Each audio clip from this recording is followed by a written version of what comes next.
अहमदाबाद तक में आपका स्वागत है। चलिए आज हम ज्योतिषी भावेश एंड पत्नी जी से कुछ और सवाल करते हैं।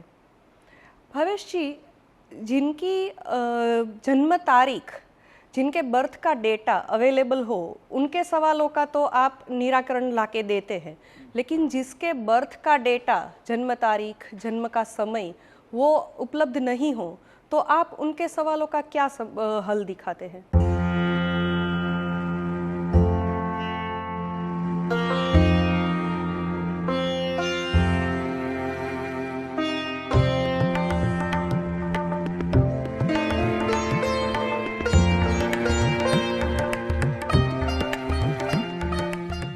प्रश्नशास्त्र बहुत तरह के होते हैं और उसमें बादरायण का प्रश्नशास्त्र है वो काफ़ी प्रचलित है। षट पंचाशिका करके एक जो किताब है वो भी काफ़ी प्रचलित है और उसके सिद्धांतों को फॉलो करके जिन व्यक्तियों का बर्थ डेटा अवेलेबल नहीं है उन लोगों के प्रश्नों का उत्तर दिया जा सकता है। बादरायण का प्रश्नशास्त्र, षट पंचाशिका, इन दोनों के अलावा केपी प्रश्न कुंडली, कृष्णमूर्ति पद्धति की प्रश्न कुंडली से भी आंसर दिया जा सकता है। सबसे पहले तो ये जान लेना बहुत ही ज़रूरी है कि प्रश्नकर्ता ने जब प्रश्न पूछा है उस लोकेशन की कुंडली बनानी चाहिए, उस समय की कुंडली बनानी चाहिए, या ज्योतिषी जब प्रश्न कुंडली का अभ्यास कर रहे हैं उस वक्त की कुंडली बनानी चाहिए। तो आंसर ये है कि जब प्रश्नकर्ता प्रश्न पूछ रहे हैं उस वक्त की कुंडली अगर बनाई जाए तो उसमें जो आंसर आएगा वो आंसर ये आएगा कि फला फला ज्योतिषी या तो कोई भी ज्योतिषी इस प्रश्न का उत्तर देंगे या नहीं। प्रश्न कुंडली को जब रीड किया जा रहा है, जिस लोकेशन पे रीड किया जा रहा है उस लोकेशन पे उस समय की कुंडली जब ज्योतिषी रीड कर रहे हैं प्रश्न को तब बनाई जाए तो उससे उस प्रश्न का उत्तर मिलता है। क्योंकि ज्योतिषी के मन में भी तो ये सवाल रिपीट होगा कि फला फला व्यक्ति के जीवन में ये घटना घटेगी या नहीं, या ये चीज़ खो गई है वो मिलेगी या नहीं, या जो भी प्रश्न है। तो ज्योतिषी जब कुंडली रीड कर रहे हैं, प्रश्न कुंडली रीड कर रहे हैं, उस समय की कुंडली का अभ्यास करना चाहिए और उस लोकेशन को ही लेना चाहिए, ना कि प्रश्नकर्ता के लोकेशन को लेकर आप कुंडली बनाएं या तो उसका समय ले। ये एक बात क्लियर हो गई। दूसरी बात ये है कि केपी प्रश्न कुंडली, कृष्णमूर्ति पद्धति, वो थोड़ी सी अलग है और केपी प्रश्न कुंडली को काफ़ी बेटर भी माना गया है। उसमें क्या होता है कि 1 से 249 के बीच का एक नंबर आपको सिलेक्ट करना होता है और वो आप किसी किताब को खोलकर भी देखकर नंबर सिलेक्ट कर सकते हैं। रैंडमली अगर ज्योतिषी आपसे पूछते हैं कि आपके मन में कौन सा नंबर आ रहा है और आप कहेंगे 21, तो उस नंबर के आधार पर कुंडली बनाई जाती है। उसमें फिर केपी प्रश्न कुंडली में सबसेक्शंस भी है, जैसे गुलबर्गा करके एक उसकी मेथड है, काफ़ी पॉपुलर है और उसका काफ़ी इस्तेमाल भी मैंने किया है। केपी प्रश्न कुंडली काफ़ी एक्यूरेट मानी जाती है, लेकिन at the same time Badarayana का प्रश्न शास्त्र या तो षट पंचाशिका के नियमों पर आधारित प्रश्न कुंडली के आंसर्स भी सही हो सकते हैं। जिन लोगों का बर्थ डेटा नहीं है उन लोगों के सवालों का जवाब देने के लिए प्रश्न कुंडली के अलावा, यानी कि होरारी एस्ट्रोलॉजी मेथड के अलावा और भी मेथड्स हैं जिनका इस्तेमाल किया जा सकता है, जैसे कि टैरो कार्ड्स। टैरो कार्ड्स में अलग अलग तरह के स्प्रेड्स होते हैं, जिसमें सबसे ज़्यादा पॉपुलर जो स्प्रेड है वो पास्ट, प्रेजेंट और फ्यूचर वाला स्प्रेड है। फिर केल्टिक क्रॉस का भी इस्तेमाल होता है। बहुत सारे अलग अलग तरह के स्प्रेड्स होते हैं जिनका आप इस्तेमाल कर सकते हैं। टैरो कार्ड्स के अलावा रून्स करके एक मेथड है जो भी प्रश्न कुंडली की तरह ही है कि आपको उन सवालों का जवाब मिल सकता है उसके ज़रिए। अगर आप उन मेथड्स का इस्तेमाल करें तो आप किसी भी प्रश्न का उत्तर पा सकते हैं।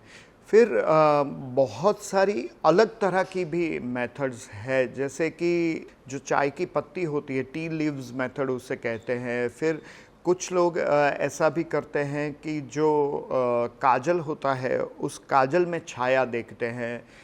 क्रिस्टल बॉल का इस्तेमाल होता है प्रश्नों का उत्तर देने के लिए, जो कि जिप्सी लोग ज़्यादा इस्तेमाल करते हैं। ऐसी बहुत सारी अलग अलग मेथड्स हैं कि जिनका इस्तेमाल करके आप प्रश्नों के उत्तर दे पाते हैं। और इससे हटकर एक अलग मेथड है जिसका नाम है ऊइजा बोर्ड। ऊइजा बोर्ड का इस्तेमाल इसलिए नहीं करना चाहिए क्योंकि उसमें स्पिरिट कॉलिंग आ जाता है। आप स्पिरिट को बुलाकर भी सवालों के जवाब पा सकते हैं।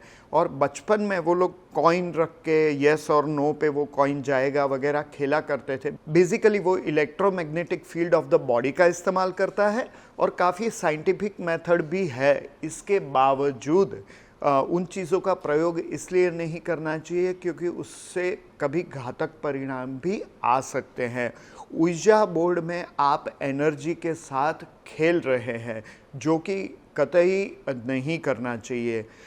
प्रश्न कुंडली का इस्तेमाल करके आप बहुत सारे सवालों का जवाब पा सकते हैं।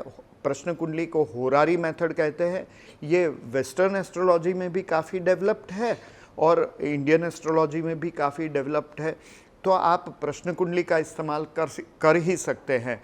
एक दूसरी बात ये भी है कि स्वर विज्ञान का उपयोग होता है जब आपके पास बर्थ डेटा नहीं है, या तो आपको मान लीजिए कि इस सवाल का जवाब चाहिए कि लाइट चली गई है, कितने बजे आएगी, या 1 घंटे में आएगी या नहीं। अब सवाल पूछने का सही तरीका ये है कि 1 घंटे में आएगी या नहीं। सवाल पूछने का ये सही तरीका नहीं है कि कितने बजे आएगी, क्योंकि एस्ट्रोलॉजी के ज़रिए उतना फाइन ट्यून करना मुश्किल साबित हो सकता है। लेकिन आप सवाल पूछ सकते हैं कि लाइट गई है 15 मिनट में आएगी, हाँ या ना। लाइट गई है आधे घंटे में आएगी, हाँ या ना। लाइट गई है 1 घंटे में आएगी, हाँ या ना। तो ये सही तरीका है। फिर आप केपी प्रश्न कुंडली का इस्तेमाल करिए या नॉर्मल प्रश्न कुंडली का इस्तेमाल करिए, या तो स्वर विज्ञान का भी आप उपयोग कर सकते हैं। आपकी कौन सी नाड़ी चल रही है, आप नासिका के पास अगर उंगलियां रखेंगे और देखने की कोशिश करेंगे तो आपको पता चलेगा कि कौन सी नाड़ी चल रही है। जैसे कि अभी मैं करके दिखाता हूँ। फिलहाल मेरी चंद्र नाड़ी चल रही है। तो ईड़ा, पिंगला, सुषुम्ना, इन तीनों नाड़ियों के ज़रिए भी आप सवालों का जवाब दे सकते हैं। लेकिन अगर मान लीजिए प्रश्न ये है कि एक्स जगह पर बीजेपी आएगी या कांग्रेस, तो कुछ लोगों को मैंने देखा है कि वो भी स्वर शास्त्र का उपयोग करके सवाल का जवाब देने की कोशिश करते हैं। लेकिन अगर आपके पास बीजेपी और कांग्रेस का जो एस्टैब्लिशमेंट चार्ट है तो वो देखकर जवाब देना ज़्यादा उचित है, क्योंकि उसमें बर्थ डेटा अवेलेबल है।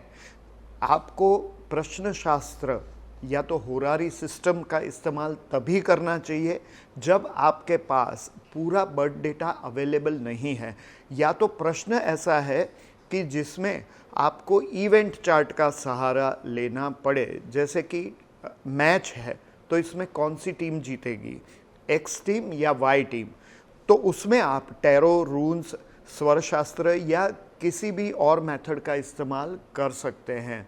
लेकिन इन मेथड्स के ज़रिए जवाब सही तभी आएगा जब आप काफ़ी फोकस्ड होंगे, कॉन्सेंट्रेटेड होंगे। तो प्रश्नों का उत्तर देने के लिए बहुत सारी मेथड्स अवेलेबल है, लेकिन आपको पता होना चाहिए कि कौन से सवाल का जवाब कब देना चाहिए और किस तरह से देना चाहिए। अगर आपका पावर ऑफ इमेजिनेशन वीक है तो शायद आप प्रश्न शास्त्र को ठीक से नहीं समझ पाएंगे, या तो प्रश्न शास्त्र के ज़रिए ठीक से उत्तर नहीं दे पाएंगे। इमेजिनेशन पावरफुल होना इसलिए ज़रूरी है, लॉजिक भी पावरफुल होना इसलिए ज़रूरी है कि जहाँ कुंडली का इंटरवेंशन आता है वहाँ पर आपके पास प्रॉपर लॉजिक होना चाहिए आंसर देने के लिए, और इमेजिनेशन टैरो, रून्स वगैरह में इस्तेमाल होता है। इसलिए लॉजिक और इमेजिनेशन, इन दोनों को मिला जुला कर आप प्रश्न शास्त्र के ज़रिए सही उत्तर दे पाते हैं। बेसिकली प्रश्न शास्त्र का उपयोग तब किया जा सकता है कि जब व्यक्ति का बर्थ डेटा अवेलेबल ना हो, या तो सवाल ही ऐसा हो कि जिसमें बर्थ डेटा की गुंजाइश ही ना हो, ऐसे सवालों के जवाब प्रश्न कुंडली के ज़रिए दिए जा सकते हैं या प्रश्न शास्त्र के ज़रिए दिए जा सकते हैं। ऐसे किसी भी प्रश्न का उत्तर देने से पहले आपको बहुत सारा फिल्टरिंग करना होता है। इसलिए अगर आप ठीक से ये शास्त्र नहीं जानते हैं तो इससे उत्तर देना रिस्की भी साबित हो सकता है। किसी अच्छे एस्ट्रोलॉजर को कंसल्ट करके ही इन सवालों के जवाब पाने चाहिए।